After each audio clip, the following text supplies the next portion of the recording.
in the bustling market town of Dunmere, where the air was thick with the scent of wood smoke and the clamour of merchants hawking their wares, Idrik wiped the sweat from his brow and leaned against the rough-hewn counter of his master's bakery. The sun was barely cresting the thatched rooftops, but the cobblestone streets were already alive with the hum of early trade. Carts rattled past, laden with barrels of ale, sacks of barley, and baskets of glistening fish, fresh from the river. But it was the food stalls that drew Idrik's eye, their makeshift awnings sagging under the weight of morning dew, their tables groaning with offerings that made his empty stomach rumble. Idrik, a lanky lad of 16 with flour-dusted hair and a perpetual smudge of soot on his cheek, was apprenticed to Master Baldwin, a baker whose loaves were the pride of Dunmere. Baldwin's bread was hearty, dense with rye and barley, baked in the great stone oven that dominated the back of their shop. But Idrik's heart wasn't in the slow, methodical kneading of dough, or the patient wait for yeast to rise. His heart was out there, in the market, where the air was alive with the sizzle of grease and the sweet tang of honeyed treats.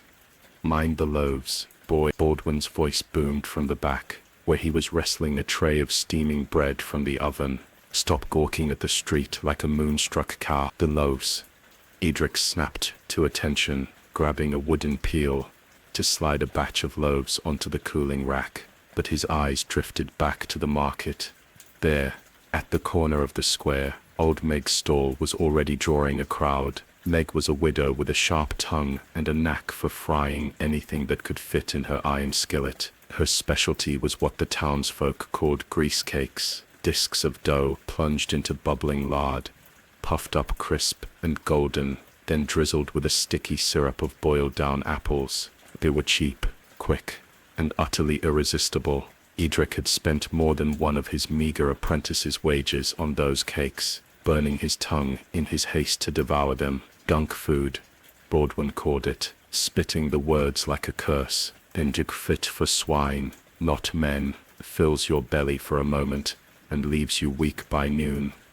But Idrik didn't care. The grease cakes, the skewered bits of fatty mutton charred over open flames, the sugary pastes, sold by hawkers in clay pots, they were the taste of freedom, of a world beyond the drudgery of the bakery. Today, though, something was different. As Idrik watched, a new stall had appeared overnight, its canopy a garish red that stood out against the muted browns and greens of the market. The man behind it was a stranger, tall and thin, with a pointed beard and a cloak that shimmered like oil on water. He was shouting something about royal dainties, waving his hands over a table piled with glistening confections Idrik had never seen before. Small, glistening orbs that sparkled like jewels, and flat, crispy wafers that smelled of exotic spices. The crowd was gathering, drawn by the man's patter and the promise of something new. "Idrik," Baldwin's shout jolted him back. "If I catch you daydreaming again, I'll tan your hide with this peel." "Sorry, master," Idrik mumbled, but his mind was already racing. Who was this newcomer, and what were those strange foods? They didn't look like Meg's grease cakes, or the usual market fare. They looked dangerous, enticing, forbidden. By midday, the bakery was quiet. The morning rush of customers sate. Baldwin was dozing by the oven, his apron dusted with flour, and Idrik saw his chance. He slipped out, clutching a copper penny he'd saved from last week's wages. The market was in full swing now, the air thick with the shouts of vendors and the laughter of children chasing a stray dog through the crowd. Idrik made his way to the red canopied stall, his heart pounding with a mix of curiosity and guilt. "Step up, lad," the stranger called, his voice smooth as honey. "Taste the delights of kings, candied rose petals, spiced wafers, and my own creation, sugar plums, sweeter than sin itself." He held out a small, glistening orb, its surface dusted with something that sparkled in the sunlight. Idrik hesitated. He'd heard of sugar, a rare and costly thing brought from far-off lands, but he'd never tasted it. "How much?" he asked, his voice barely above a whisper. "Buck, for you, brave lad," A mere penny. The man's smile was sharp, his eyes glinting like a fox's. One taste, and you'll never go back to plain bread. Edric handed over his coin, and the man pressed the sugar plum into his palm. It was warm, sticky, and impossibly fragrant. He popped it into his mouth, and the world seemed to shift. Sweetness exploded across his tongue, sharp and bright, like nothing he'd ever tasted. It was more than food. It was magic, a fleeting burst of joy that made his head spin. But as he swallowed, a strange feeling settled in his gut. The sweetness lingered, cloying, and his stomach gave a faint lurch. But the man was watching him, his smile unchanging. Good. Come back tomorrow, lad. I've more where that came from. Edric nodded, dazed, and stumbled back toward the bakery. The market seemed louder now, the colors too bright. Then stumbled back toward the bakery. The market seemed louder now. Tasted something he wasn't meant to. Back at the shop, Baldwin was awake, his eyes narrowing as Edric slipped inside. "Where've you been, boy?" he growled. "And what's that smell on you? Like some noble's perfume?" Edric's heart raced. Just the market, master." Smelling the spices, Baldwin grunted, unconvinced, but let it drop. As Edric returned to his work, kneading dough with hands that still trembled from the sugar plum's spell, he couldn't stop thinking about the red canopied stall. Something about it felt wrong, but he was already craving another taste. That night, as he lay on his straw pallet above the bakery, Edric dreamed of sugar plums and red canopies, of a world where every bite was a burst of sweetness. But in his dream, the stranger's smile grew wider, his teeth sharp, and the market dissolved into shadows. Edric woke with a start, his mouth dry, his stomach uneasy. Whatever he tasted today, it was no ordinary food, and he had a sinking feeling that Dunmere's market was about to change forever. The morning sun had barely burned off the mist that clung to Dunmere's cobblestones when Edric found himself drawn back to the market square. The bakery's air was heavy with the familiar scent of rye and barley,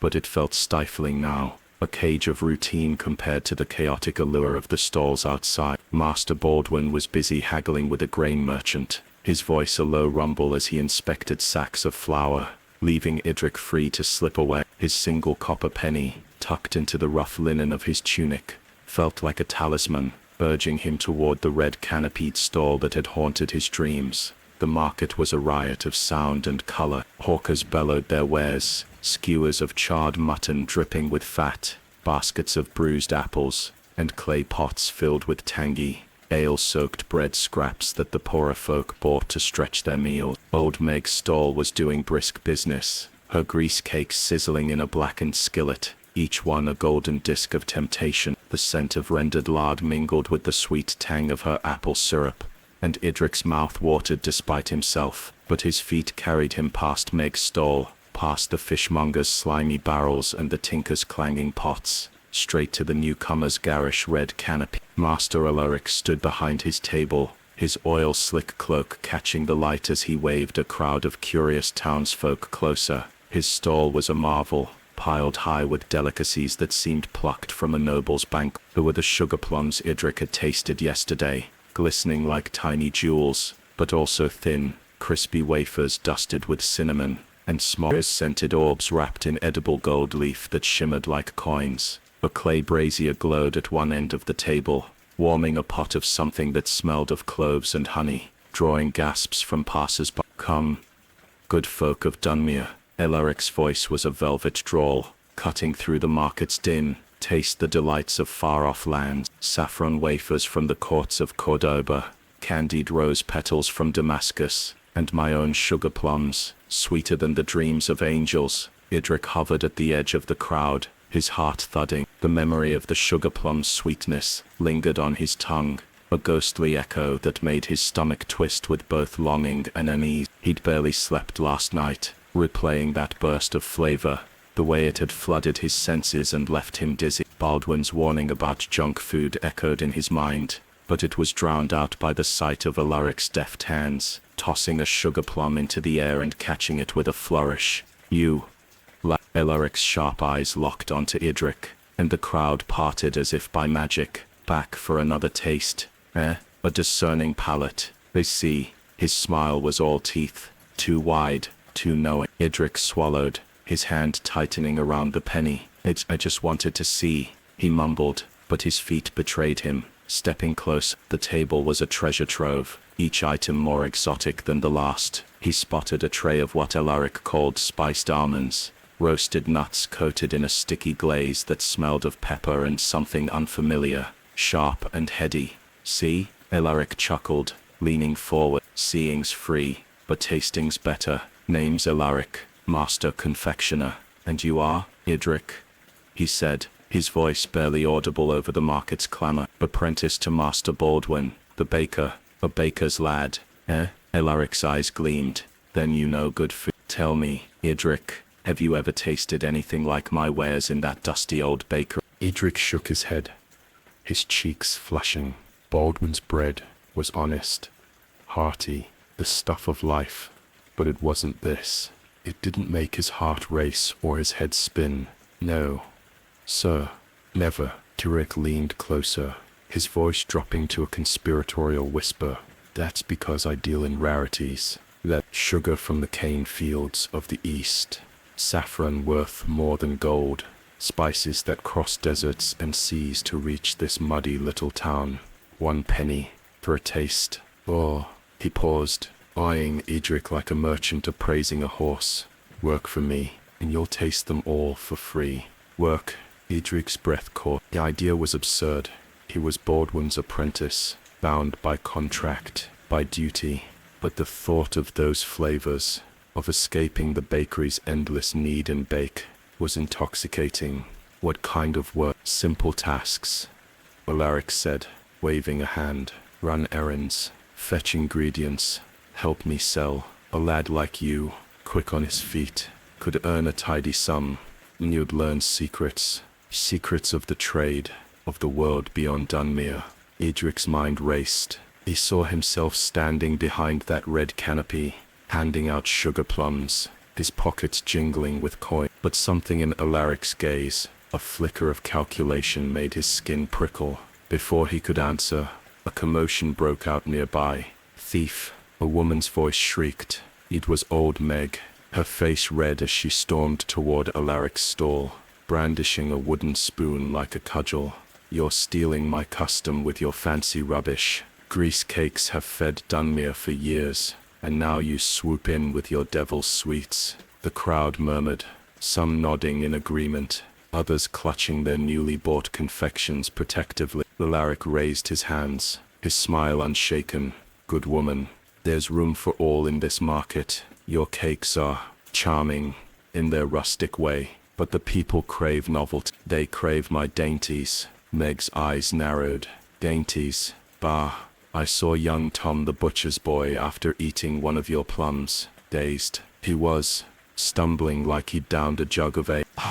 What's in those things? Idrik's stomach lurched. He'd felt that daze himself. That strange, heavy pull after the sugar plum. He looked at Alaric, expecting a denial, but the man only laughed, a sound like breaking glass. Imagination.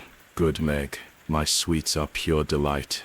Nothing more. Perhaps young Tom overindulged. The crowd laughed, but Idrik noticed something odd. Several townsfolk, those who'd been nibbling Alaric's wares, seemed off. Some giggled too loudly. Others stood slack-jawed, their eyes glassy. A burly man, a tanner by his stained apron, swayed as he bit into a spiced almond, his face flushed with unnatural glee. Idrik, Baldwin's voice cut through the crowd, sharp as a blade. The baker stood at the edge of the square, arms crossed, his face a storm cloud. Get back to the shop. Now. Idrik's heart sank. He mumbled an apology to Alaric and hurried after Baldwin, the penny still clutched in his hand. As they trudged back to the bakery, Baldwin's silence was heavier than any lecture. Finally, he spoke, his voice low.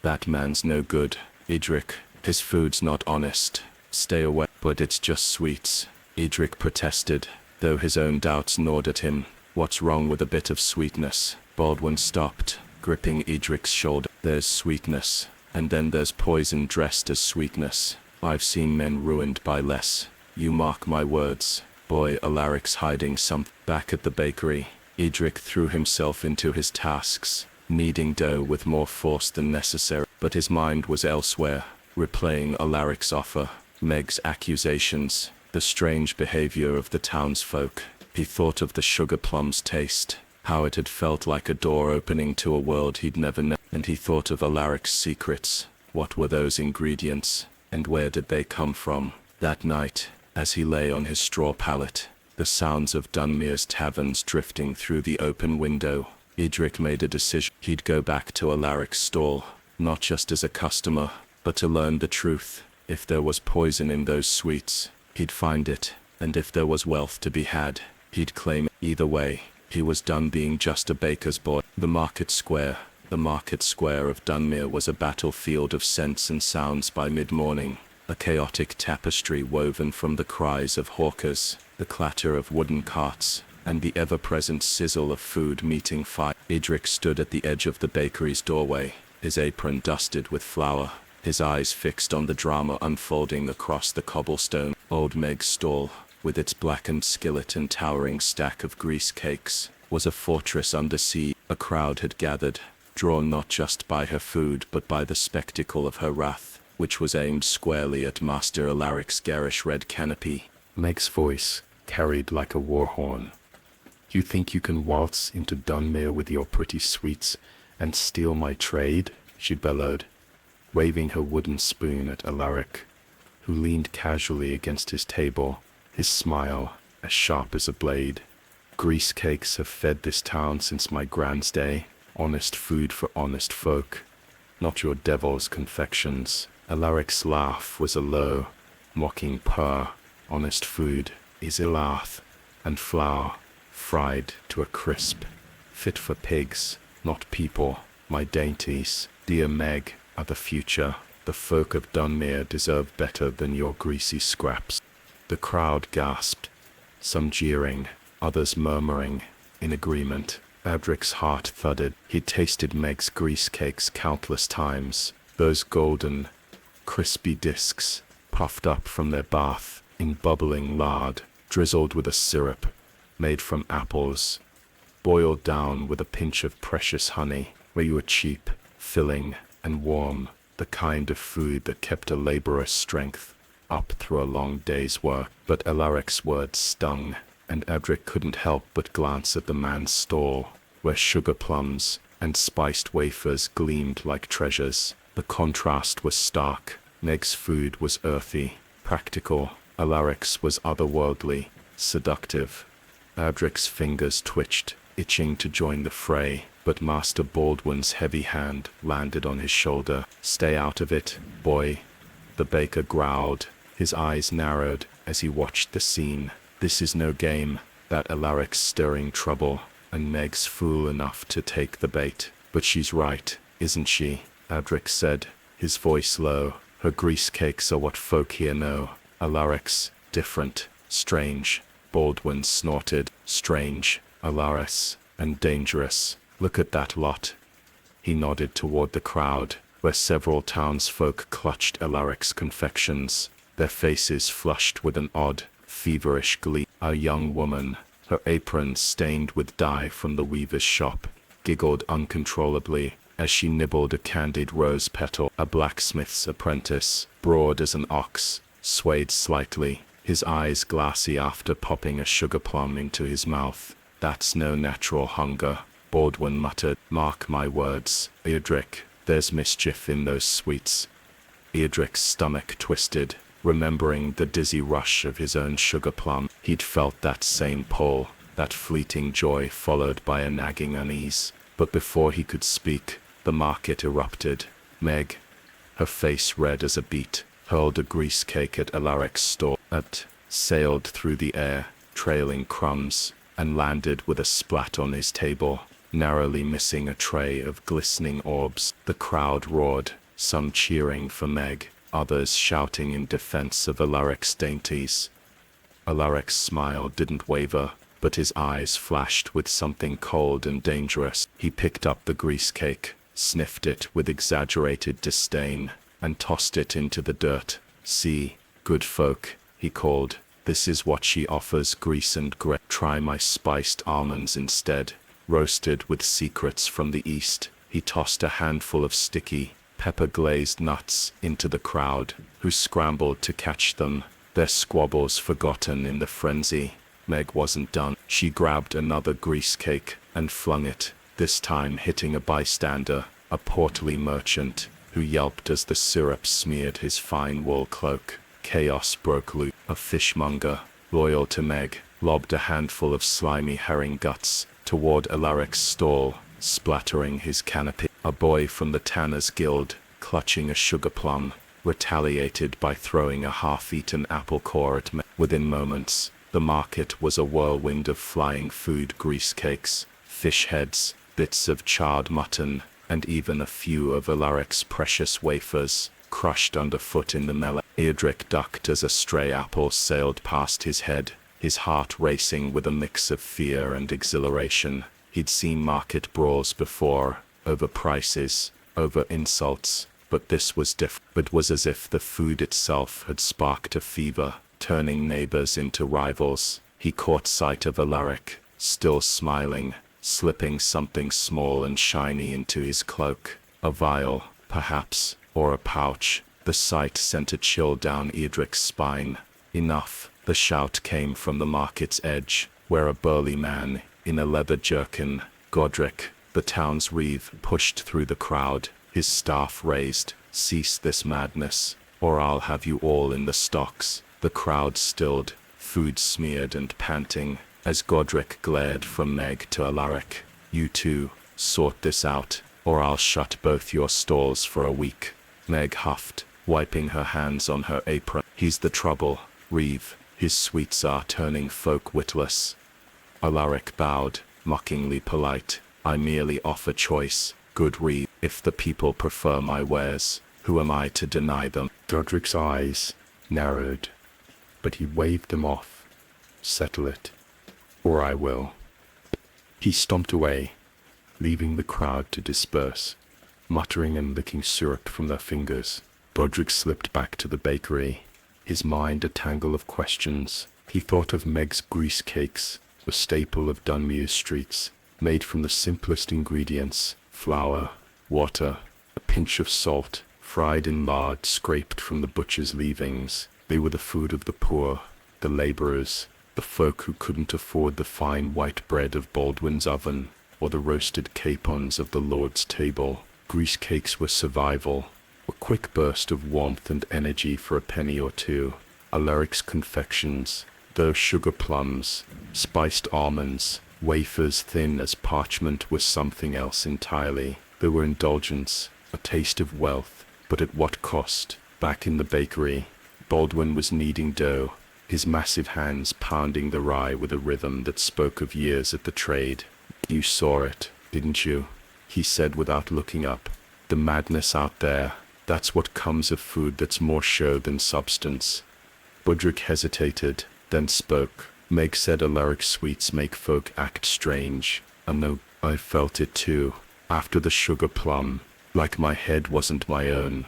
Baldwin paused, his hand still in the dough. "Aye, and that's why you'll steer clear. Food should nourish, not bewitch. In my father's day, we had honest fare, bread, pottage, a bit of cheese if you were lucky. These newfangled sweets, they're trouble.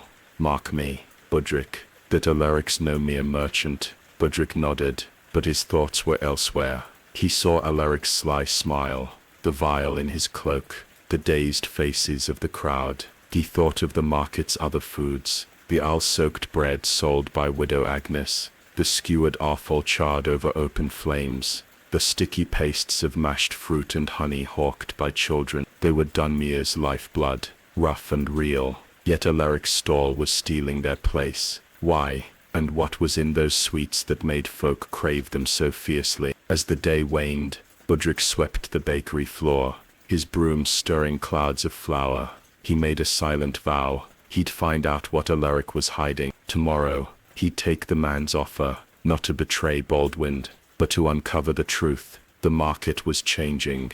and Edric couldn't shake the feeling that the food itself was at the heart of it. Grease cakes or sugar plums, honest or bewitched, Dunmere's future hung on what its people ate. The bakery was a haven of warmth and order, its stone walls glowing faintly in the flicker of the oven's fire. The air smelled of rye and wood smoke, a stark contrast to the chaotic, grease-laden clamor of Dunmere's market square. Budrick knelt by the great oven, feeding split logs into its hungry maw, his hands blackened with his mind, though, was elsewhere, back at Master Alaric's red-canopied stall, where sugar plums and spiced wafers promised a world beyond the drudgery of dough and ash.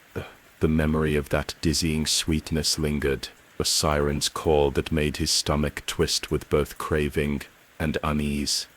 Master Baldwin's heavy footsteps broke his reverie. The baker loomed in the doorway, his broad frame filling the space, his apron dusted with flour like a snow-dusted mountain. "Budrick," he said, his voice low but sharp, "you've been mooning about all day. I saw you in the market, gawking at that charlatan stall.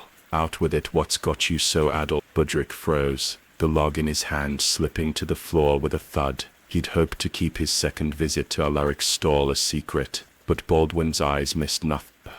"I just went to look," he stammered, avoiding the baker's gaze. "He's got things I've never seen, master. Sugar plums, wafers with spices from far-off places. It's not like our bread," Baldwin snorted, crossing his arms. "Not like our bread." "Aye, and that's the trouble.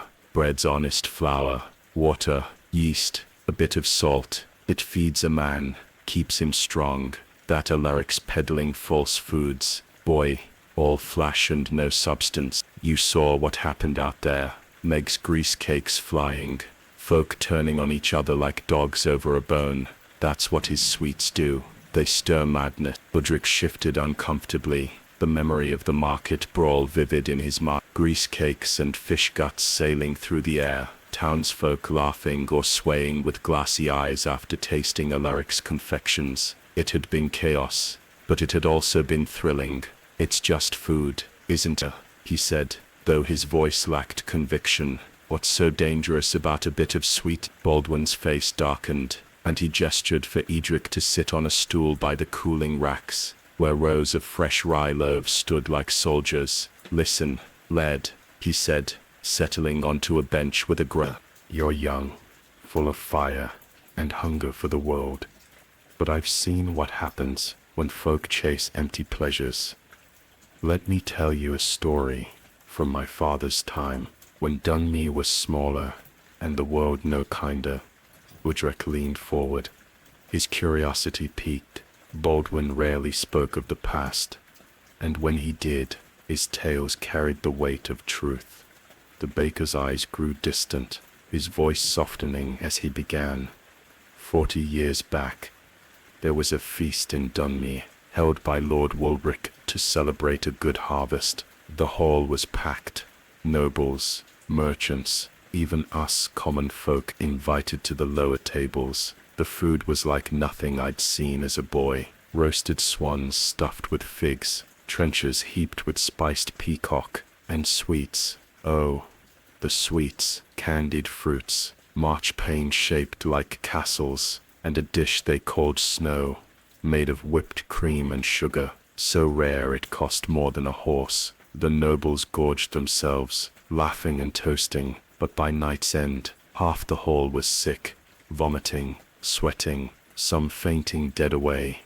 Edric's eyes widened from the food. "Aye," Baldwin said, nodding grimly. The cooks had gone too far, piling on spices and sugars to impress. The body's not made for such excess. My father said the physicians blamed hot humors, stirred by the rich fare, but I think it was simple greed. Folk ate past reason, chasing flavors that promised joy but brought misery. The poor, mind you, didn't get sick. We had our pottage and black bread, same as always, honest food. Edric thought of Alaric's sugar plums, how one small bite had set his head spinning. "But Alaric's sweets aren't like that," he said, though doubt gnawed at him. "They're different. Everyone wants them." Baldwin leaned closer, his voice dropping to a whisper. That's what worries me. Lead. Food shouldn't make you crave it like a drunkard craves air. I saw Tom, the butcher's boy, this morning, stumbling through the market, begging pennies for another of Alaric's plums, and Widow Agnes said her customers are buying less of her ale bread, spending all their coin on his wafers. It's not natural.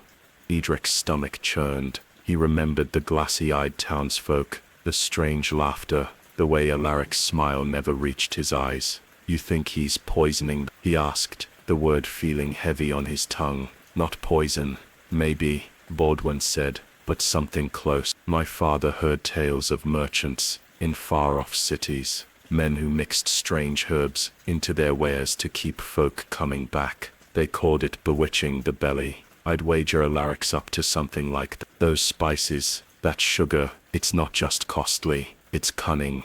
Edric's mind raced. He thought of Alaric's offer, work for me, taste it all for free. It had sounded like a dream, a way out of the bakery's endless grind. But now, Baldwin's words cast a shadow over it. He saw the market in a new light. The grease cakes, ale-soaked bread, and skewered offal that had always fed Dunmere's workers, now overshadowed by Alaric's glittering confections. Those odor foods were rough, cheap, often unhealthy in their own way, greasy, heavy, made from scraps, but they were honest, born of necessity. Alaric's sweets, though damn, were something else, something that pulled at the soul as much as the stomach. Stay away from him, Edric, Baldwin said, rising to check the oven. You've a good heart, but you're young, and youth is easily swayed by shine and sweetness. Focus on the trade. Bread's not glamorous, but it's like. Edric nodded, but his thoughts were a storm. He swept the bakery floor,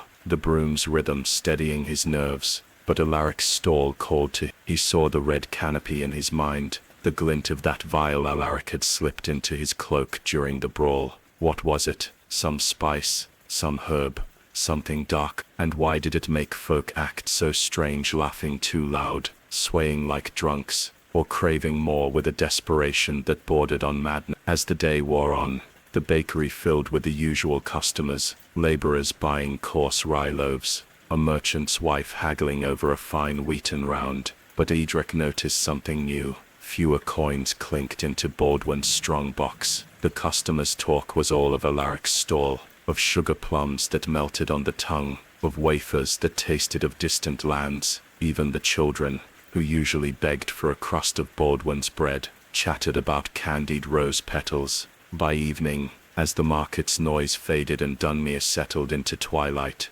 Edric made a decision. He couldn't ignore Alaric's offer, not because he wanted the wealth, though that tempted him, but because he needed answers. If Alaric's sweets were bewitching Dunmere, he'd find out. He'd take the job, play the eager apprentice, and watch. Baldwin's warning rang in his ears, but so did the memory of that sugar plum, its sweetness a promise, and a threat. As he lay on his straw pallet that night, the bakery's warmth wrapping around him, Edric stared at the rafters, his mind racing. The market was changing. The market was changing. The Nokia was changing. Dunmere was changing.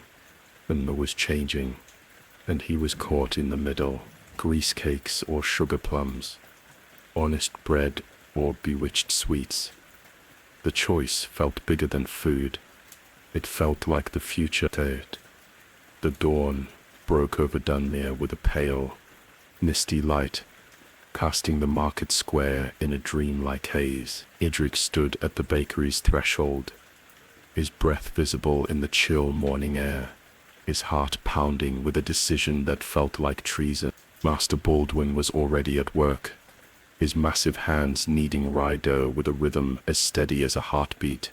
Oblivious to the war raging in Edric's mind, the boy's single copper penny, tucked into his tunic, seemed to burn against his chest, a reminder of the choice he'd made in the sleepless hours of the night. He would go to Master Alaric, accept his offer, and uncover the truth behind those bewitched sweets, not for wealth, but for answer. The market was waking slowly, its cobblestones slick with dew, its stalls stirring with the first clatter of pots and the crackle of fires. Old Meg was at her skillet, flipping grease cakes with a scowl, her eyes darting toward the red canopy at the square's edge. Alaric's stall stood out like a beacon, its crimson fabric glowing in the dawn, its table laden with sugar plums, spiced almonds, and those impossibly thin wafers that smelled of cinnamon and mystery. Idric's stomach growled, but it was more than hunger. It was a pull, a craving that hadn't left him since that first sugar plum. He approached the stall, his steps hesitant, his eyes scanning for Alaric. The man was there, arranging his confections with the precision of a jeweler, his oil-slick cloak catching the light. Well, Alaric said, spotting Idric. His voice was smooth, his smile sharp as ever. The baker's boy returns. Come for another taste, or have you thought on my offer? Idric swallowed, his throat dry. I'll work for you, he said, the words spilling out before he could reconsider. I want to learn about your trade, the sweets, the spices, all of. Alaric's eyes gleamed like a fox sighting prey. A wise choice, lad. There's a world beyond Dunmere's mud, and I'll show it to you. Start today. Fetch me a sack of charcoal from the tanner's yard, then help me hawk these dainties. You'll taste everything, free, and earn a penny a day besides. A penny a day. Idric's head spun. It was more than Baldwin paid him in a week, but he nodded, keeping his face eager, hiding the suspicion that gnawed at him. He'd seen the day's townsfolk, heard Baldwin's warnings, glimpsed that mysterious vial. This was his chance to learn what Alaric was hiding.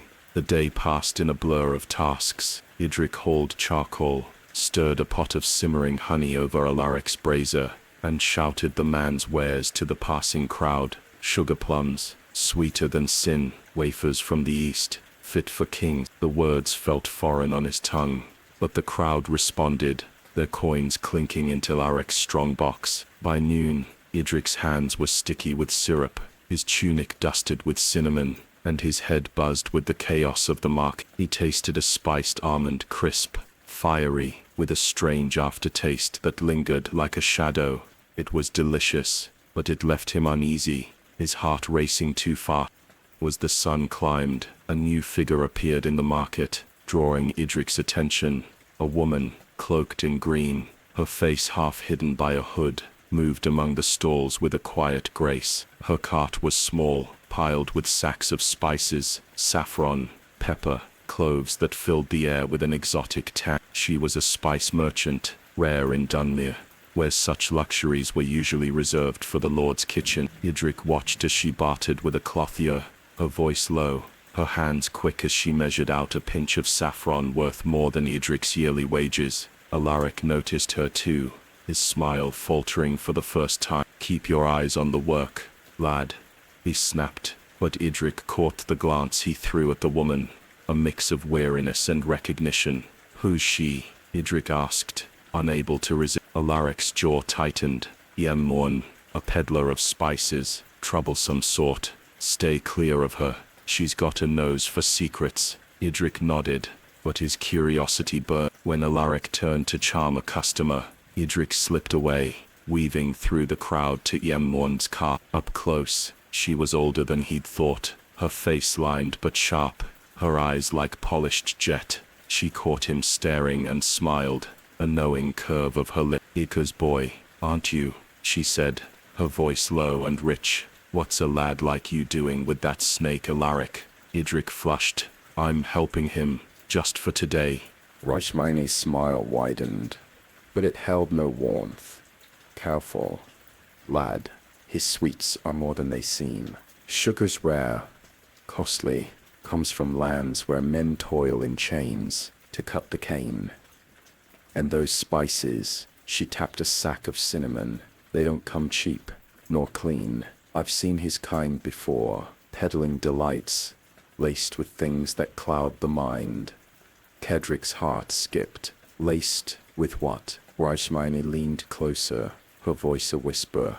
Herbs, powders, things from alchemists' dens. Ever heard of mandrake or henbane? A pinch can make you dream, crave, forget. I've seen folk in eastern markets, hollow-eyed, begging for more of such sweets. Alaric's plums have that look about them, Kedrick's mind raced, picturing the vial in Alaric's cloak, the dazed townsfolk, his own dizzy rush after the sugar plum. Why's he doing it? He asked. Hermione shrugged, her eyes flicking to Alaric's stall. Coin, power, or something darker. Sugar's a trade built on greed, fields of cane, in far-off lands, worked by slaves, shipped by merchants who'd sell their own kin. Alaric's no mere confectioner. Watch him, lad, but don't trust him. Before Edric could ask more, Alaric's voice rang out, calling him back. He hurried to the stall, his head spinning with Hermione's words. The rest of the day passed in a haze of work, hawking, fetching, watching. He saw how Alaric's customers changed after eating. A tanner laughed too loudly. A seamstress swayed as if drunk. A child cried for another plum despite a full belly. And always, Alaric's smile remained, his hands quick, his eyes scanning the crowd like a hawk. By dusk, Edric's pockets held 2 pennies, his first day's wage, and his hands were sticky with sugar. Alaric clapped him on the shoulder, his grip too tight. You've done well, lad. Tomorrow, I'll show you more, how I make the dainties, where they come from. Stick with me, and you'll see the world. Edric nodded, forcing a smile, but Hermione's warning echoed in his mind. That night, back on his straw pallet in the bakery, he couldn't sleep. He saw the sugar trade in his mind's eye. Fields of cane under a burning sun, ships crossing stormy seas, Alaric's vial glinting in the firelight. Dunmere's market was a small world, but it was tangled in something vast, something dangerous. Edric clutched his pennies, his resolve hardening. He'd learn Alaric's secrets, not for wealth, but to protect his town. The grease cakes, the ale bread, the honest bread of Baldwin's oven, they were Dunmere's heart. Alaric's sweets were a threat, and Edric would uncover why. The Festival of Fools had descended upon Dunmere like a storm of laughter and chaos, transforming the market square into a riot of color, sound, and gluttony. Torches blazed along the cobblestone paths, casting flickering shadows on stalls draped in ribbons and garlands of dried herbs. The air was thick with the scents of sizzling grease, charred meat, and the yeasty tang of spilled ale. Edric wove through the throng, his tunic stained with flour and syrup, his heart pounding with a mix of excitement and dread. He'd been working for Master Alaric for 3 days now, hawking sugar plums and spiced wafers, but the festival offered a new stage, one where Alaric's influence seemed to grow like wildfire. The Festival of Fools was Dunmere's wildest day, a late spring revelry where the rules of order were upended. Laborers donned mock crowns, merchants danced like fools, and even the sternest priests turned a blind eye to the debauchery. Food was the heart of it, cheap, indulgent, and plentiful. Old Meg's stall was a beacon, her skillet hissing as she churned out grease cakes faster than the crowd could devour them, each golden disc drizzled with apple syrup, or, for a halfpenny more, a dollop of honey. Nearby, Widow Agnes ladled out ale-soaked bread, its soggy chunks spiked with cloves and sold in clay bowls to tipsy revelers.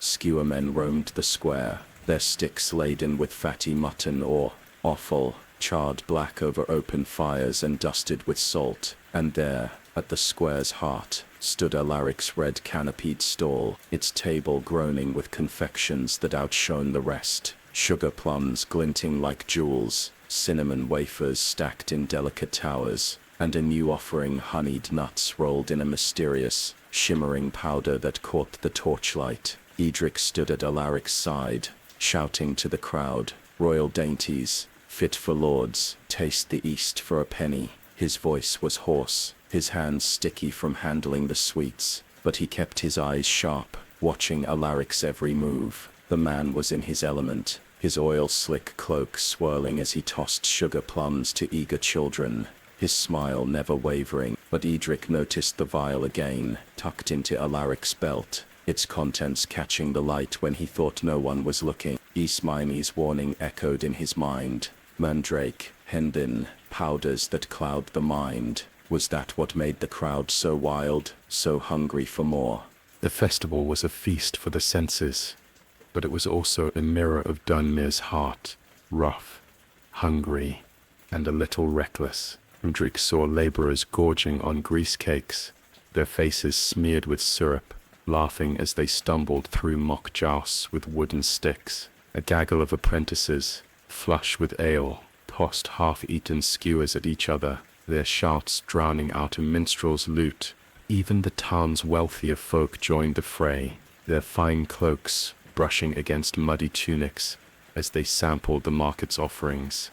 But Alaric's stall drew the biggest crowd, a motley mix of peasants, merchants, and even a few of Lord Dunmere's retainers, their purses heavy with silver. "Try the honeyed nuts," Alaric called, tossing a handful to a passing knight squire, a secret recipe, straight from the courts of Byzantium. The squire, a lanky youth with a cocky grin, popped one into his mouth and immediately froze, his eyes widening. "God's teeth," he gasped. "It's like fire and heaven together." The crowd roared, pressing closer, coins flashing in the torchlight. Edric's stomach twisted. He'd tasted the honeyed nuts himself, a burst of sweetness cut with a strange, peppery heat that left his head buzzing. He'd felt that same daze, that pull to eat more, just as he had with the sugar plum. Now, watching the squire's flushed face and unsteady gait, he wondered what else was in those nuts. He glanced at Alaric, who was slipping the vial back into his cloak, his movements quick and practiced. Festival's chaos peaked as night fell. A mock king, crowned with straw, led a procession through the square, trailed by dancers in motley and children banging pots. Food flew freely, grease cakes lobbed as jests, ale-soaked bread crumbling in drunken hands, and Alaric's confections passed from mouth to mouth like sacred relics. Edric saw old Meg, her face flushed with exertion, shouting curses at Alaric's stall as her customers dwindled. Widow Agnes, too, looked grim, her bowls of ale bread ignored in favor of Alaric's glittering sweets. Then, a commotion broke out near the square's edge. Edric craned his neck to see a man in fine velvet, Sir Roland, one of Lord Dunmere's lesser knights, stumbling through the crowd, his face pale, his hands clutching his stomach. "Poison," he gasped, collapsing against a cart. The crowd parted, gasps rippling through them. Edric's heart sank. He'd seen Sir Roland at Alaric's stall earlier, sampling a sugar plum with a laugh, his squire boasting of its sweetness. "Fetch the physician," someone shouted, and a boy ran off toward the town's apothecary. Edric pushed through the crowd, his eyes locked on Sir Roland. The knight was sweating, his breath ragged, but he waved off help, muttering, "Too much, too sweet." His squire, still clutching a half-eaten honeyed nut, looked dazed, his own face flushed. Edric turned to Alaric, expecting concern, but the man's expression was unreadable, his eyes cold as he watched the scene. "A shame," Alaric said softly, almost to himself. "Some men lack the stomach for true delights." He slipped the vial deeper into his cloak and turned back to his stall, calling out to the crowd as if nothing had happened. The festival continued, but a shadow had fallen. Edric's mind raced, his mind's words ringing louder than ever. Mandrak, henbane, powders that cloud the mind. Tidrak, had Sir Roland been poisoned, or was it something else, something in Alaric's sweets that turned pleasure into pain? He thought of Dunmere's junk foods, Meg's grease cakes, heavy with lard, Agnes's ale bread, cheap and filling, the skewered offal that sustained laborers through long days. Yes, they were rough, unhealthy in excess, but they didn't make men collapse or crave them like a sickness. Alaric's confections, though, were different, and Edric was beginning to fear just how different. Titians, as the torches burned low and the crowd thinned, Edric lingered at Alaric's stall, cleaning the table as instructed. He stole glances at the man, who was counting coins with a satisfied hum. "Tudrak, the day, lad," Alaric said, tossing Edric another penny. "The festival's been kind to us. Tomorrow, you'll help me prepare more dainty." I'll show you secrets that'll make your name in Dunmere. Edric forced a smile, pocketing the coin. Thank you, Master Alaric. His thoughts were elsewhere, fixed on Sir Roland's collapse, the vial, and Ismine's warning. He saw the festival in a new light, not just a celebration, but a battlefield where food was both weapon and prize. Dunmere was changing, its people caught in a frenzy of craving, and Edric knew he was running out of time to uncover the truth. That night, on his straw pallet above the bakery, Edric lay awake, the festival's echoes, laughter, music, the sizzle of grease fading into the dark. He clutched his pennies, their weight a reminder of his deal with Alaric. Tomorrow, he'd see the man's secrets up close. But as he drifted into uneasy sleep, he dreamed of sugar plums that bled black, of a red canopy swallowing the market, and of Sir Roland's pale face, whispering, "Too sweet." The moon hung low over Dunmere, its pale light barely piercing the fog that curled through the town's narrow alleys. Edric crept through the shadows, his heart hammering so loudly he feared it would betray him. The market square, so alive with the festival of fools the night before, was now a silent expanse of trampled garlands and spilled ale.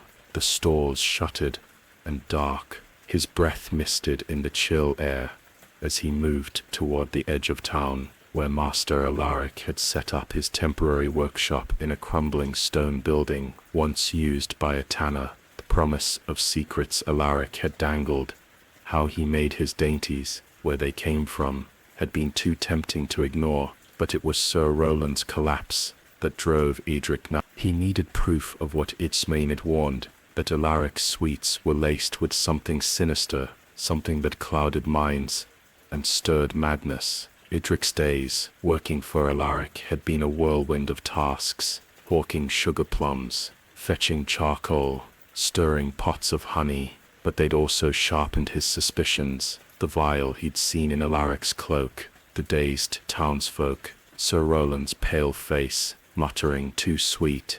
It all pointed to something beyond mere confections. Baldwin's tales of bewitched foods and Ismane's talk of mandrake and henbane haunted him. Tonight, while Alaric was away at a tavern, boasting to merchants about his wares, Edric had slipped out of the bakery, leaving Master Baldwin snoring by the oven. This was his chance to uncover the truth. The workshop loomed ahead, its sagging roof and cracked walls half hidden by overgrown nettles. A faint glow seeped from a shuttered window, and the air carried a strange scent, not the familiar grease and smoke of the market, but something sharp, metallic, almost bitter. Edric's stomach twisted, but he pressed on, crouching low as he approached the door. It was latched, but the wood was warped, and a quick tug with his dagger borrowed from Baldwin's kitchen popped it open with a soft creak. Inside, the workshop was a maze of shadows, lit by a single oil lamp flickering on a cluttered table. The air was thick with that bitter scent, now mixed with the cloying sweetness of sugar and spices. Sacks of strange, powdery substances lined the walls, their labels scrawled in a script Edric couldn't read. A small furnace glowed in the corner,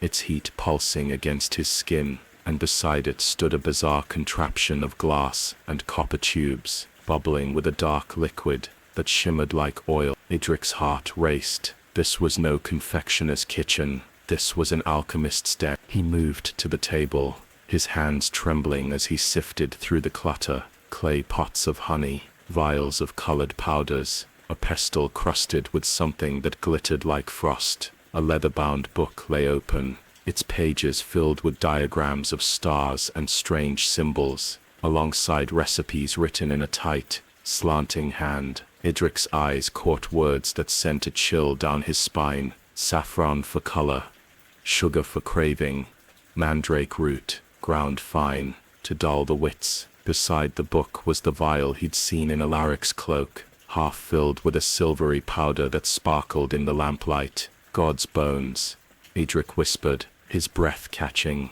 Its Maynard had been right. Edric was lacing his sweets with something unnatural, something that explained the dazed townsfolk, the squire's feverish glee, Sir Roland's collapse. He reached for the vial, his fingers brushing its cool glass, when a shadow moved behind him. Curious, are we? Alaric's voice was a blade, smooth and deadly. Idrik spun, his heart lurching as he saw the man in the doorway, his oil-slick cloak gleaming, his smile sharp as ever. I expected better from you, Idrik, sneaking about like a thief. I was just checking the stock. Idrik stammered, backing against the table. You said you'd show me how the dainties are made. Alaric's laugh was cold, echoing in the stone room. Poor, I'll show you, lad, but you've seen too much already. He stepped closer, his hand resting on the hilt of a dagger at his belt. That powder, a little gift from an alchemist in Cordoba. It makes my sweets irresistible. Folk crave them, beg for them, empty their purses for them, and Dunmere's just the start. Idrik's mind raced, piecing together the clue. You're poisoning them, he said, his voice steadier now. Sir Roland fell ill, the tanner, the seamstress, they're not themselves after your sweets. Poison. Alaric raised an eyebrow, amused. No, lad, I'm giving them what they want: pleasure, escape, a taste of something beyond their muddy life. The mandrake's just a nudge, a spark to keep them coming back. Harmless, in small doses, harmless. Idrik's voice rose, anger overriding fear. Sir Roland could barely stand. And the others, they're like drunks, or worse. Alaric shrugged, his eyes glinting. Some lack the stomach for delight, but the rest, they'll make me rich. And you, Ludric, could share in it. Forget that dour baker and his stale loaves. Join me, truly, and I'll teach you the art of alchemy, how to turn sugar into gold. Ludric's heart wavered. The promise of wealth, of a life beyond Dunmer's market, was a siren's call. Where he saw the dazed faces of the festival, the greed in Alaric's smile, the vial of powder that turned honest hunger into madness. No, he said, his voice firm, I want no part of this. Alaric's smile vanished, his hand tightening on the dagger. But pity, he said, stepping closer, then you'll keep your mouth shut, or you'll regret it. Before Idrik could respond, a noise outside, a clatter of hooves, a shout made Alaric freeze. He cursed under his breath, shoving past Idrik to peer out the window. Stay here, he snapped, then slipped into the night, leaving Idrik alone with the bubbling furnace and the damning vial. Idrik's hands shook as he grabbed the vial and tucked it into his tunic. He couldn't stay. Alaric would know he'd taken it. He slipped out the door, his heart pounding, and ran back to the bakery, the fog swallowing his footsteps. The market's foods, grease cakes, hollow bread, charred offal, flashed through his mind, honest in their simplicity, flawed but real. Alaric's sweets were something else, a lie spun from sugar and alchemy, and Idrik had the proof. Back in the bakery, he hid the vial beneath his pallet, his mind racing. Baldwin's warnings, Wormoyne's hints, Nemine's hints, the festival's chaos. It all pointed to a plot bigger than Dunmer's market. As he lay in the dark, the oven's warmth fading, Idrik knew he'd crossed a line. He was no longer just a baker's boy. He was a thief, a spy, and perhaps the only one who could stop Alaric's scheme. The morning after Idrik's midnight raid on Alaric's workshop, Dunmer's market square buzzed with its usual clamor, but to Idrik, it felt different, tainted, as if the cobblestones themselves whispered of secrets and deceit. The vial of silvery powder, now hidden beneath his straw pallet in the bakery, weighed on his mind like a millstone. Its faint shimmer, the alchemical scrawl in Alaric's book, and Esmoyne's warning about mind-clouding herbs haunted him. He'd seen the truth in Alaric's workshop. The sugar plums and spiced wafers weren't just confections. They were a trap, luring Dunmer's folk into a haze of craving and chaos. And Idrik, by working for Alaric, had helped spread that trap. He stood at the bakery's counter, slicing rye loaves for a handful of early customers, his hands moving mechanically while his eyes drifted to the market. The air was thick with the scents of Dunmer street foods. Old Meg's grease cakes sizzling in lard, their golden crusts dripping with apple syrup. Widow Agnes's ale-soaked bread, its yeasty tang mingling with the smoke of skewermen's fire, where fatty mutton and offal charred to a salty crisp. These were the foods of Dunmer's heart, rough and honest, born of necessity for laborers and artisans who toiled from dawn to dusk. But Alaric's red-canopied stall, glowing like a beacon at the square's heart, was stealing their place. Crowds swarmed it, coins flashing as townsfolk clamored for sugar plums, honeyed nuts, and cinnamon wafers, their faces lit with an unnatural hunger. Edric's guilt gnawed at him. He'd hawked those sweets, shouted Alaric's praises, and pocketed pennies for it. He'd seen the dazed looks, the feverish laughter, Sir Roland's collapse at the Festival of Fools. Yet he'd kept silent, torn between fear of Alaric's dagger and the allure of his promises. But the vial changed everything. It was proof of something dark, something that could ruin Dunmore if left unchecked. Idre Pure, Master Baldwin was in the back, wrestling a tray of wheaten loaves from the oven, his gruff voice muttering about the rising cost of barley. Edric seized his chance, slipping out to the market with the excuse of fetching water. His real goal was old Meg. If anyone could help him make sense of the vial, it was. She'd been feeding Dunmore for decades, her grease cakes a staple of survival, and her sharp tongue and sharper eyes missed little. She'd called Alaric a snake from the start. Maybe she'd know what to do. Meg's stall was a fortress of heat and grease, the skillet hissing as she flipped cakes with a practiced flick of her wrist. Her face was red from the fire, her apron stained with syrup, but her eyes were sharp as she spotted Edric. "What's this, baker's boy?" she snapped, waving her wooden spoon. "Come to spy for that fancy sweet seller. His dainties are killing my trade." "No, Meg," Edric said, glancing over his shoulder to ensure Alaric wasn't watching. "I need your help. It's about Alaric's sweets. They're not what they seem." Meg's eyes narrowed, and she set down her spoon, wiping her hands on her apron. "Speak plain, lad. I've no time for riddles." Edric leaned closer, his voice low. "I snuck into his workshop last night, found a vial, some kind of powder he's mixing into the sugar plums. It's making folk act strange. You saw Sir Roland at the festival, and the others laughing too loud, stumbling, craving more. I think it's some alchemist's trick." Meg's face darkened, her lips pressing into a thin line. "I knew that man was trouble. Grease cakes may be plain, but they don't turn folk into fools. What's this powder, then?" Edric hesitated. The vial's weight a secret he feared to share. "I don't know exactly. A spice merchant, Ismina, said it might be mandrake or henbane, herbs that cloud the mind. I took the vial, but Alaric caught me. He threatened me."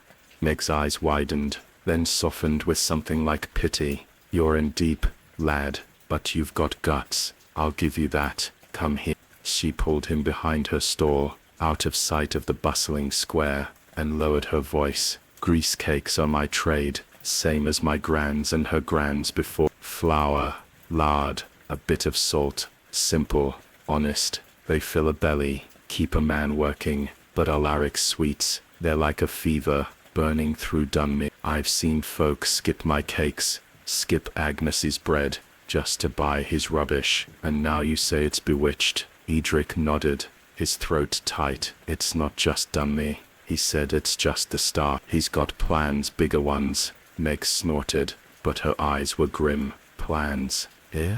Well, I'll tell you something about my trade, lad. Grease cakes aren't just food, they're community. When folk buy from me, they talk, they laugh, they share. Alaric's sweets make 'em greedy, solitary, like wolves fighting over scraps. That's no way to live." Edric thought of the market before Alaric's arrival. Rowdy, yes, but alive with connection. Laborers swapping stories over our bread, children giggling as they shared a grease cake's sticky crumbs. Now, he saw only the frenzy around Alaric's store, the dazed eyes, the empty purses. "What do I do, Meg?" he asked, his voice barely a whisper. "I've got the vial, but Alaric knows I was there, and Baldwin, he'd tan my hide if he knew I was working for him." Meg's hand gripped his shoulder, firm but kind. "You've got proof. That's power. Keep that vial hidden, and don't go back to Alaric alone. Find Ismina. She knows more than she lets on, and tell Baldwin, even if it means a thrashing. He's a grump, but he's honest. He'll know what to do." Edric's heart sank. Telling Baldwin meant admitting his betrayal, his secret work for Alaric. But Meg was right. The vial was proof, and he couldn't fight Alaric alone.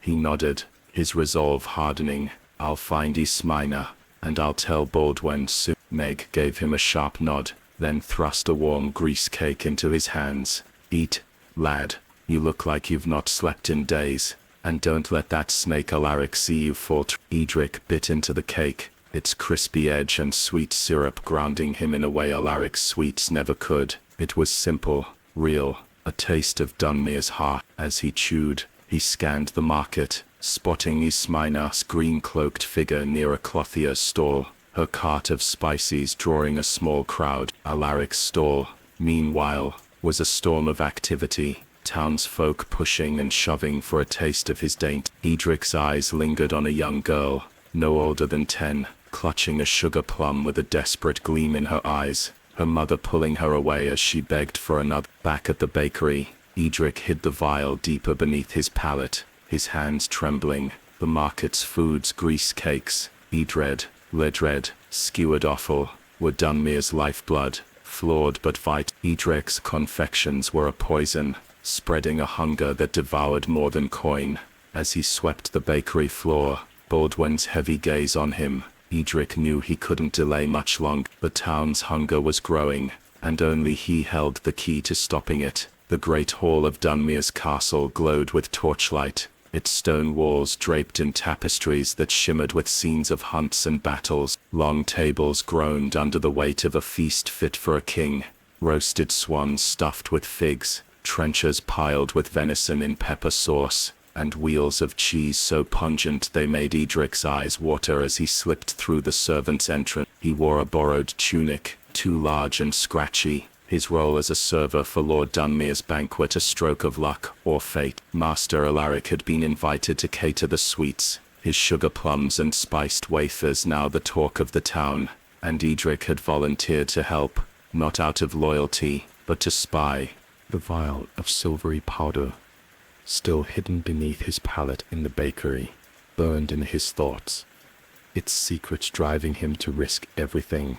The banquet was a world apart from Dunmere's market, yet its excess echoed the festival of fools' gluttony. Nobles in velvet and fur laughed and toasted with silver goblets, their voices drowning out the lutes and pipes of minstrels perched in the gallery. Servants bustled, bearing platters of capons glazed with honey, bowls of pottage thick with almonds, and loaves of fine white manchette bread, a luxury far beyond the rye and barley of Baldwin's oven.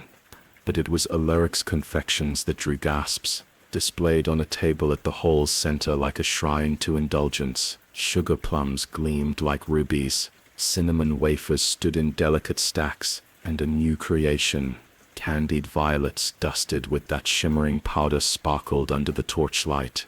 Edric moved through the hall, balancing a tray of goblets filled with spiced wine, its cloves and cinnamon stinging his nose. His eyes stayed on Alaric, who stood by his table, his oil-slick cloak catching the light as he charmed a cluster of nobles. Lord Dunmere himself, a broad man with a graying beard, leaned close, popping a sugar plum into his mouth and laughing as its sweetness hit. "By God, Alaric," he boomed, "these are worth their weight in gold. Where do you find such marvels? Trade secrets, my lord," Alaric replied, his smile sharp. "The East yields treasures for those bold enough to seek them." His hand brushed his cloak, where Edric knew the vial hid, and the boy's heart thudded. He remembered the alchemist's den, the bubbling tubes, the scroll of mandrake root in Alaric's book, Mismoin Sinig sin warning. Herbs that cloud the mind echoed, as did Meg's gruff advice to act. The feast was a spectacle of medieval excess, a mirror to the market's rougher junk foods, but dressed in finery. Where the market offered grease cakes and ale-soaked bread to laborers, the banquet boasted dishes that mocked restraint, peacock roasted and refeathered for show, custards dyed with saffron, and marchpane sculpted into towers that crumbled under greedy fingers. Edric, dodging elbows and spilled wine, saw the same hunger he'd witnessed at the festival, nobles gorging, their laughter too loud, their eyes glinting with a familiar, feverish gleam, after tasting Alaric's sweets.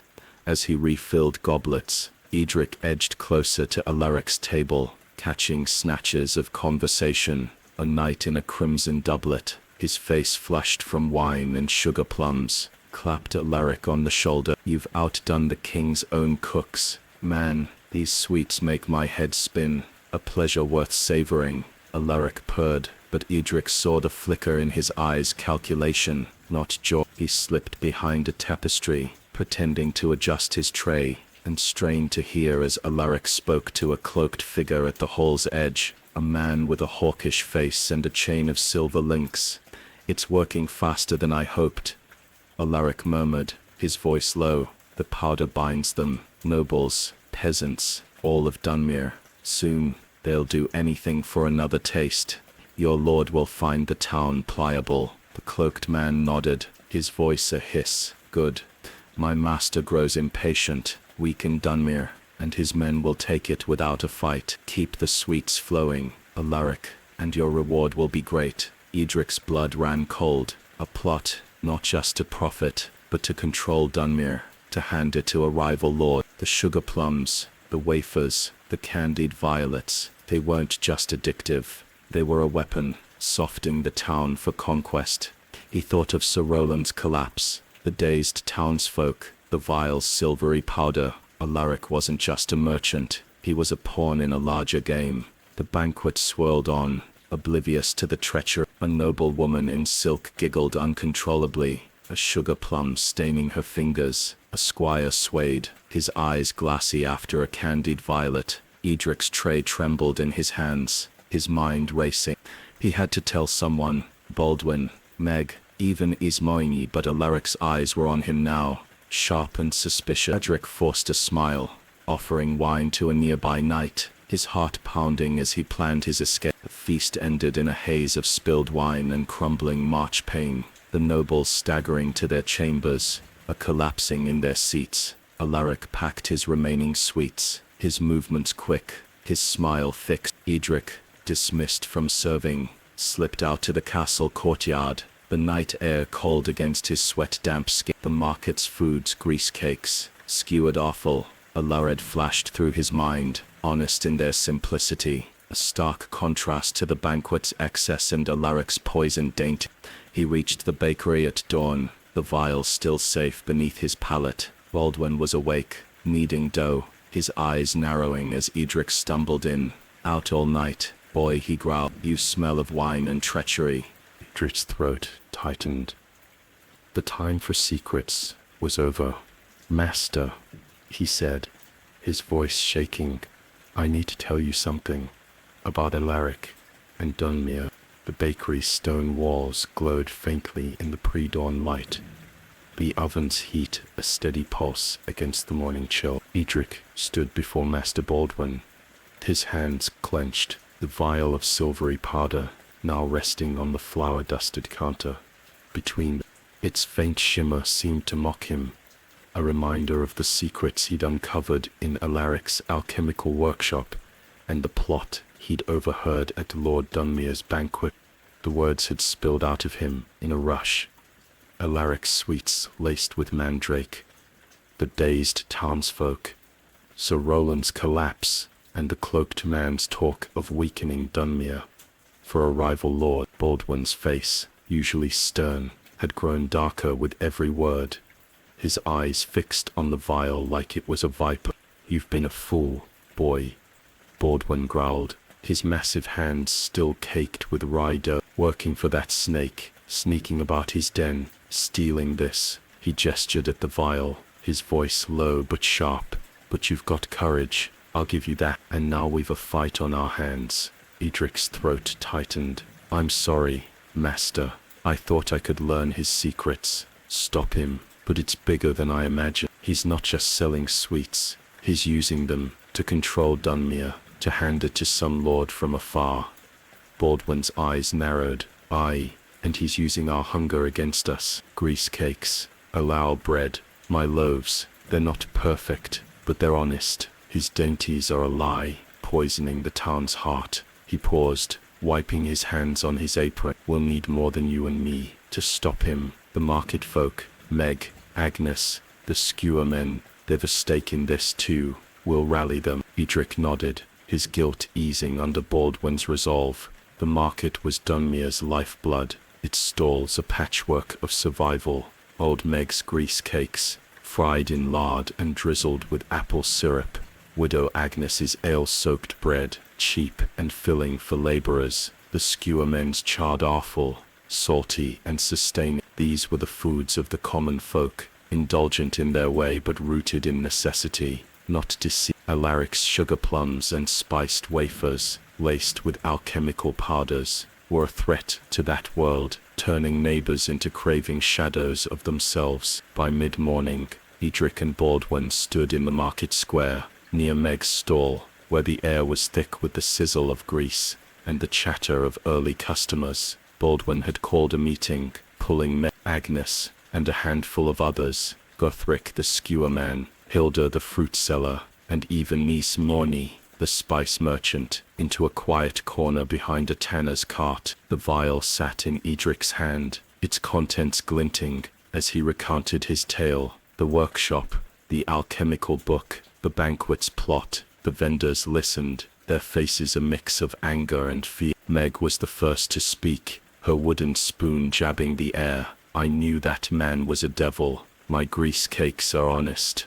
Flour, lard, a bit of syrup. Loud folk eat 'em. They work, they live. His sweets turn 'em into beggars, scrabbling for more. And now you say he's plotting with some foreign lord. East Morny, her green cloak drawn tight, nodded grimly. I've seen his kind in eastern markets, peddlers who mix herbs to bind the mind. That powder's likely mandrake, or worse, brewed to make folk crave and obey. He's not just after coin, he's after power.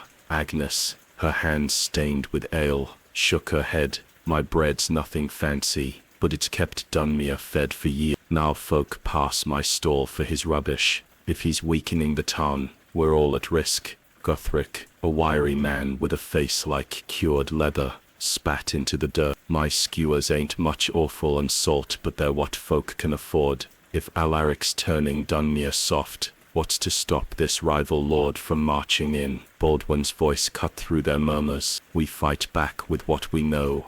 Honest food. We'll make something new, something to rival Alaric's dainties, but true to Dunmere. No powders, no tricks. Food that fills the belly and the soul. Edric's heart lifted, an idea sparking.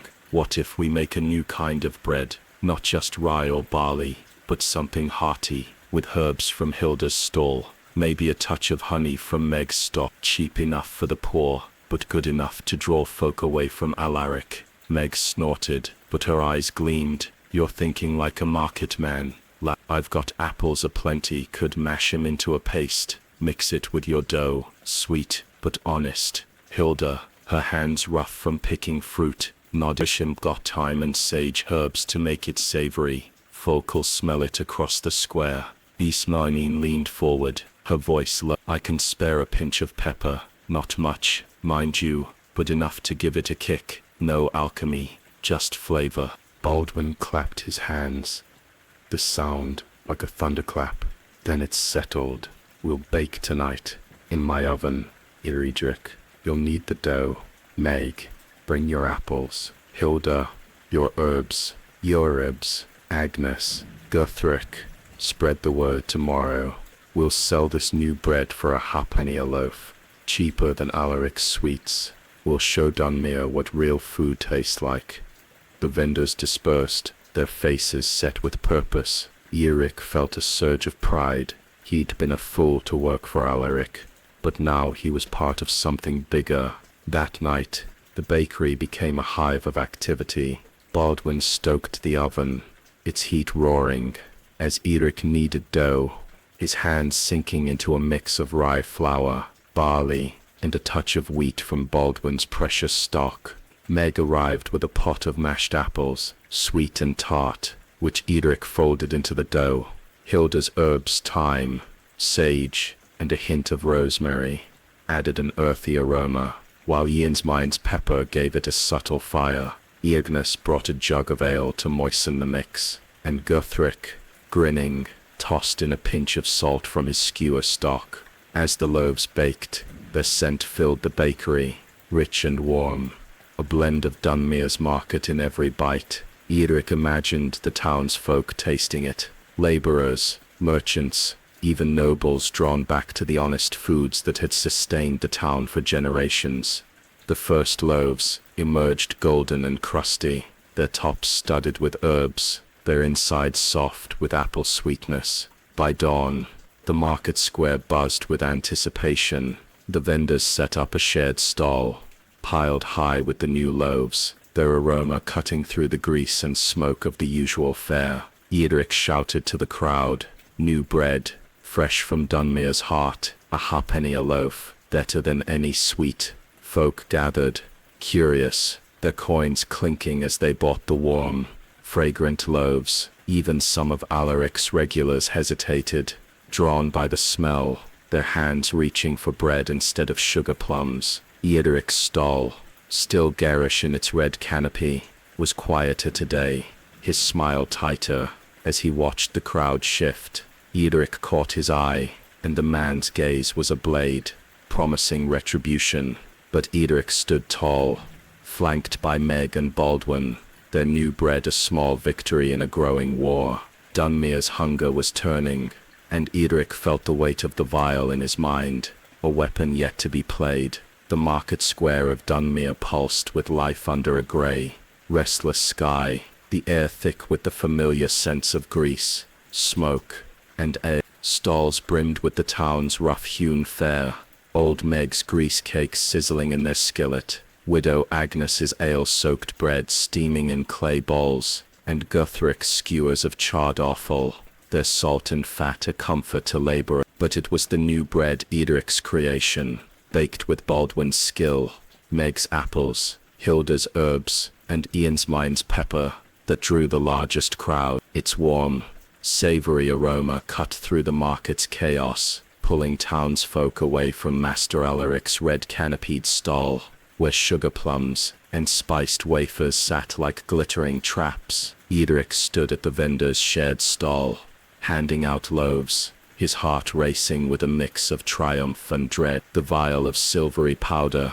still hidden beneath his palate, was his weapon, but today, he'd face Alaric head-on.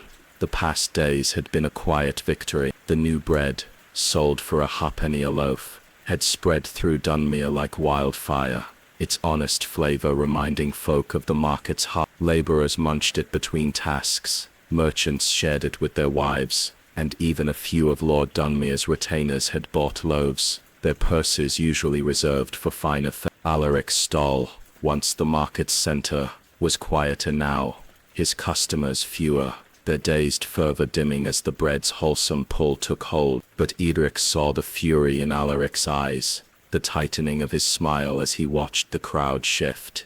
The man knew someone was fighting back, and Eirik feared he suspected the truth. Baldwin had insisted on action. "You've got that vial, Lade," he'd said that morning, his voice gruff but proud. "Show it to the Reeve.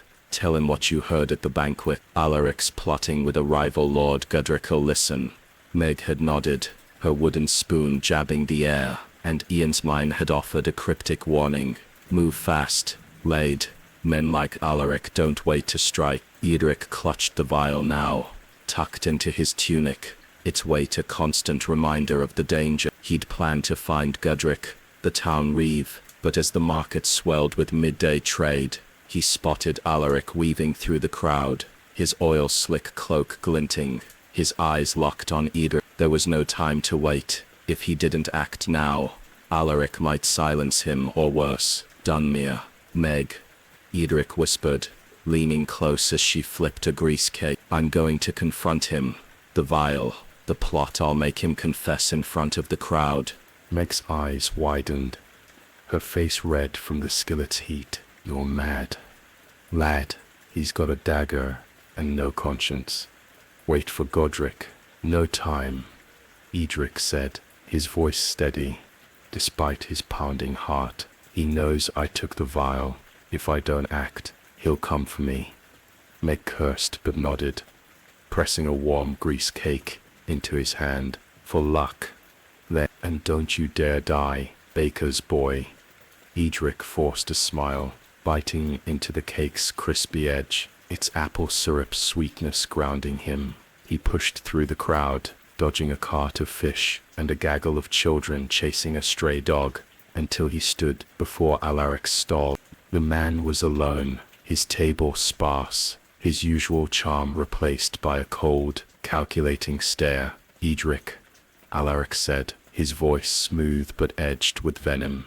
You've been busy, haven't you? That new bread you're doing, I presume. Edric's hand tightened around the vial in his tunic. It's over, Alaric. I know what you're doing, lacing your sweets with mandrake, clouding folks' minds. I heard you at the banquet, plotting to weaken Dunmere for a rival lord. I've got proof. He pulled the vial free, holding it up, its silvery powder catching the light. The crowd hushed, eyes turning to the confrontation. Alaric's smile faltered, his hand twitching toward the dagger at his belt. Careful, lad, he murmured. Accusations like that can get a boy hurt. Truth hurts more.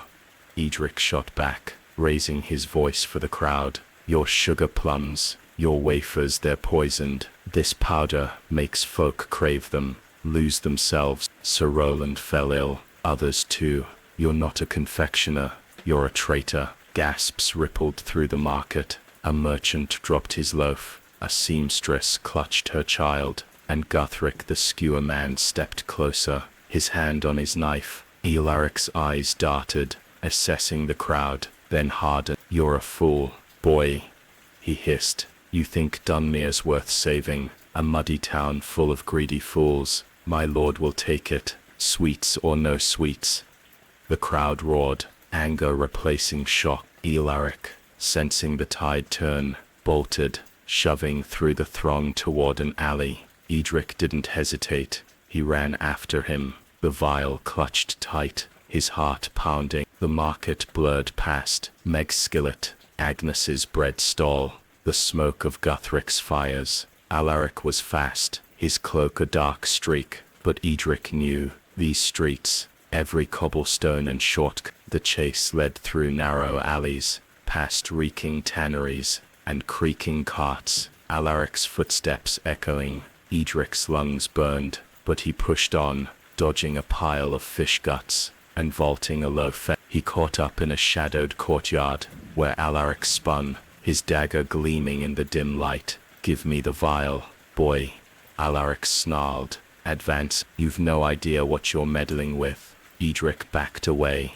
his hand raised. It's too late, the town knows. Godric'll have you in chains by nightfall. Alaric lunged, but a shout broke the silence. Godric the Reeve, flanked by two guards, bursting into the courtyard. Drop the blade, Alaric, he bellowed. You're done. Alaric's eyes widened, then narrowed with a desperate gleam. He hurled the dagger at Edric, who ducked, the blade clattering against the stone. Guards tackled Alaric, pinning him as he cursed, his cloak tangling like a net. Edric handed the vial to Godric, his voice steady as he recounted the plot. The mandrake, the rival lord, the plan to weaken Dunmere. The Reeve's face was grim as he pocketed the vial. You've done well, lad. We'll take him to the castle. Lord Dunmere want answers. As the guards dragged Alaric away, the market sounds sizzling grease, hawkers' cries, laughter, returned, a reminder of Dunmere's resilience. Edric trudged back to the square, Exhausted but triumphant, Meg greeted him with a fierce hug, Baldwin with a gruff nod. The new bread was gone, sold out, its honest flavor a shield against Alaric's lies. But Edric knew the fight wasn't over, not until the town was truly free. The market square of Dunmere sparkled under a clear spring sky, its cobblestones swept clean of the chaos that had gripped the town only days before. Torches flickered along the stalls, their flames dancing in the evening breeze, and garlands of wildflowers hung from every post, a symbol of renewal. The air was alive with the sense of Dunmere's heart, old Meg's grease cakes sizzling in their skillet, Widow Agnes's ale-soaked bread steaming in clay bowls, Guthric's skewers of charred mutton, and the warm aroma of the new bread that had saved the town. The Feast of Balance, as the townsfolk called it, was Dunmere's answer to Master Alaric's treachery, a festival celebrating honest food, community, and the wisdom of moderation. Andric stood at the center of the vendor's shared stall, his hands dusted with flour, his heart lighter than it had been in weeks. The vial of silvery powder, now in Lord Dunmere's hands, had exposed Alaric's plot, a scheme to lace his confections with mandrake and other alchemical herbs, weakening the town for a rival lord's conquest. Alaric was gone, locked in the castle's dungeons awaiting trial, his red canopied stall dismantled, its glittering sweets physics, but the scars of his influence lingered. Townsfolk who'd craved his sugar plums still spoke of their sweetness with a haunted longing, and Sir Roland, though recovering, remained pale and shaken. The Feast of Balance was Edric's idea. Born in the quiet hours after Alaric's arrest, he'd stood before Baldwin, Meg, Asmemaing, and the others, his voice steady despite his youth. "We've beaten him," he'd said, "but folk need something to replace his sweets, something that fills the belly and the soul, without tricks."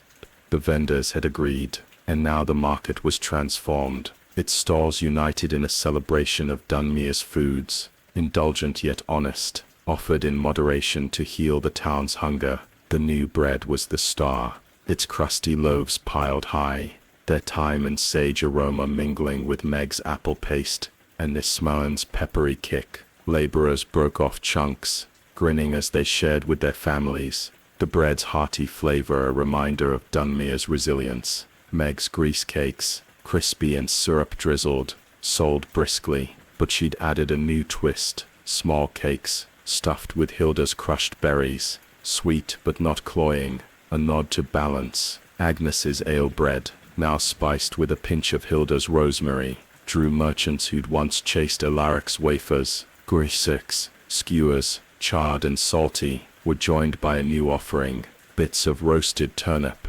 cheap and filling, for those weary of meat's heaviness. Edric moved through the crowd, handing out bread, his eyes catching the joy on faces once dulled by Alaric's sweets. Children laughed, chasing each other with berry-stained fingers, while artisans swapped stories over ale and skewers. Even Lord Dunmere attended, his grey beard framing a rare smile as he sampled the new bread, praising its honest savour. The reeve, Goedric, great, clapped Edric on the shoulder, his gruff voice warm. "You've done Dunmere proud, lad.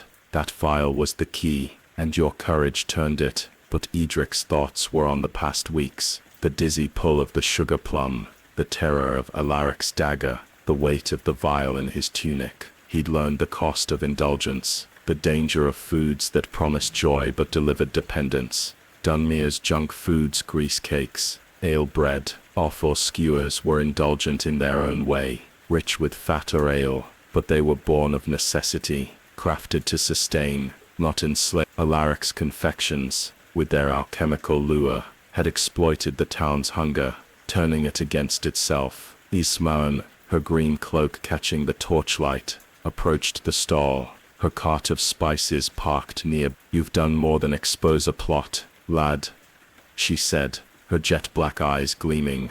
"You've reminded Dunmere what food should be, sustenance, not sorcery. But keep your wits. Men like Alaric have allies, And sugar's a trade that doesn't die easily. Edric nodded. Her words a sobering reminder. The sugar trade, with its far-off cane fields and exploited workers, was a shadow that stretched beyond Dunmere. But for now, the town was his focus. He saw Baldwin at the stall, his massive hands breaking bread for a gaggle of apprentices, his gruff face softened with pride. Meg, flipping grease cakes, caught Edric's eye and winked, her wooden spoon a scepter of triumph. The market was alive, its foods a tapestry of survival and joy, woven from the hands of its people. As night fell, the Feast of Balance reached its peak. A bonfire roared at the square's center, its flames fed by the remnants of Alaric's stall. Townsfolk danced, their shadows swaying to a minstrel's lute, their bellies full of bread, cakes, and skewers. Edric stood back, watching, his heart swelling. He thought of medieval diets, pottages of barley and beans, coarse loaves for the poor, rare sugars for the rich, and how Dunmere had found a middle path. The new bread, the berry-stuffed cakes, the spiced ale bread. They were indulgent, yes, but they nourished body and community, a balance Alaric's sweets could never offer. Baldwin joined him, his apron dusted with flour, his voice low. "You're no boy anymore, Edric. You've a baker's heart, but a hero's spirit. What'll you do now?" Edric smiled, the market's warmth wrapping around him. "Keep baking, master, and keep watching. Dunmere's safe for now, but hunger's a tricky thing." That night, as the bonfire's embers glowed, Edric lay on his straw pallet, the bakery's oven a fading warmth. The Feast of Balance had healed Dunmere, but he knew the world beyond was vast, its hungers deeper than any market could sate. He closed his eyes, dreaming not of sugar plums, but of bread, grease cakes, and a town that stood strong, together,